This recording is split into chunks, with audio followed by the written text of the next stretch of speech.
Going to do a pre-trip on an automatic truck. This is the in cab. We're going to start with our 4S's, our seat belt, properly mounted and secured, not cracked, damaged, or loose, not worn, torn, cut, or frayed. Latches and unlatches properly. Next, we got our 3 safety equipment. We have a properly rated, fully charged, and secured fire extinguisher, 3 red reflective triangles, and spare fuses. Next, I'm going to do a safe start. I'll turn my key to accessory, watch for the ABS light to come on and go off.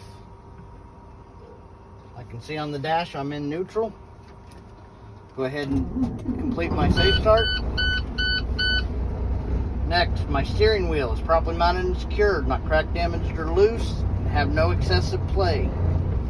Next, I'll go into zone 1. My windshield, my mirrors, my wiper blades. My windshield is properly mounted and secured, not cracked, damaged, or loose, has no illegal stickers or obstructions. My wiper blades are properly mounted and secured, not cracked, damaged, or loose. The blades themselves are not worn, torn, cut, or frayed. They're pressed firmly against the windshield. They work and they spray. Next is my mirrors. All of my mirrors are properly mounted and secured, not cracked, damaged, or loose, free of illegal stickers. They are clean and adjusted to me.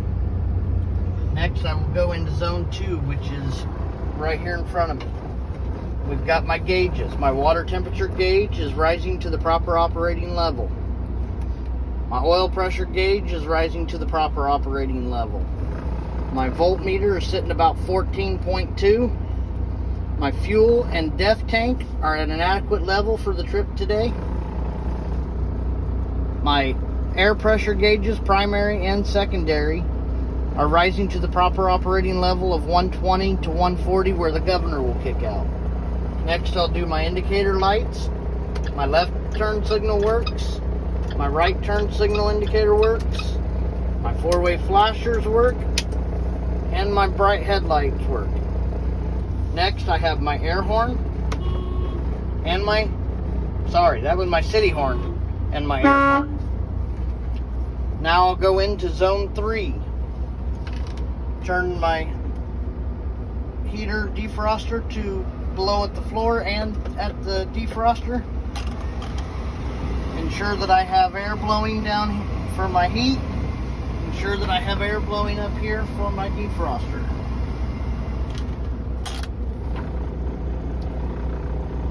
Next, I will do my tug test. I'll put my foot on the brake pedal, release my truck parking brake, put the truck in gear, and gently tug against my trailer brakes. That was successful. I'll release my tractor brake, set my tractor brake, release my trailer brake, put the truck back in gear, and gently pull against my tractor brakes.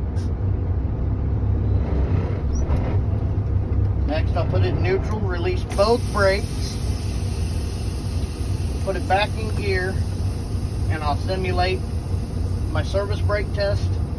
I will allow the truck to roll forward at approximately 5 miles per hour.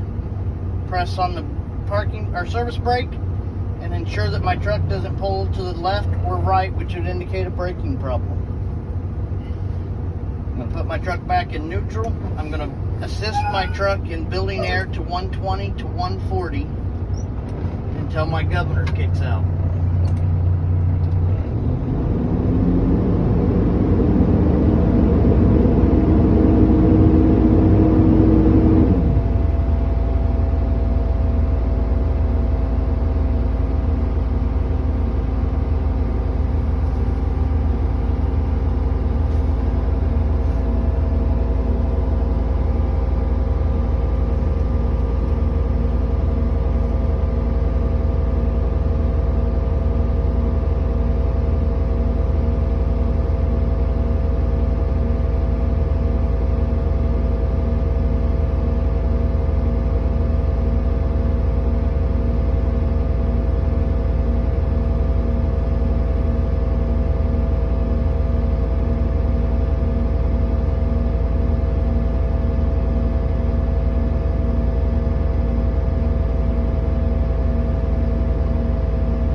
governor just kicked out. I'm going to shut the truck off, turn it back to accessory mode.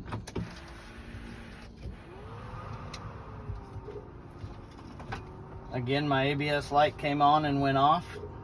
I'm now going to perform my lab test, leaks, alarms, and buttons. I'm going to start with my leak test. I will press firmly on the brake pedal and hold it for 1 minute. In that time, I will lose no more than 4 psi. Will you time me, please? Go. 1 minute is up. Stop.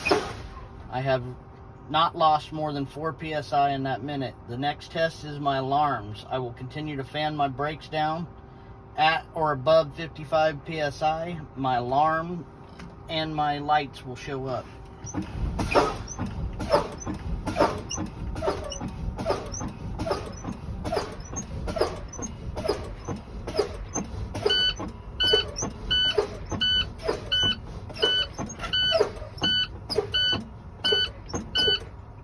My alarms and my lights have both showed up.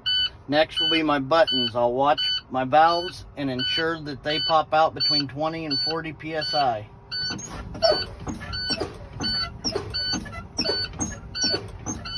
Trailer just released and parking brake just released. I'll now turn my key off. That completes my brake test.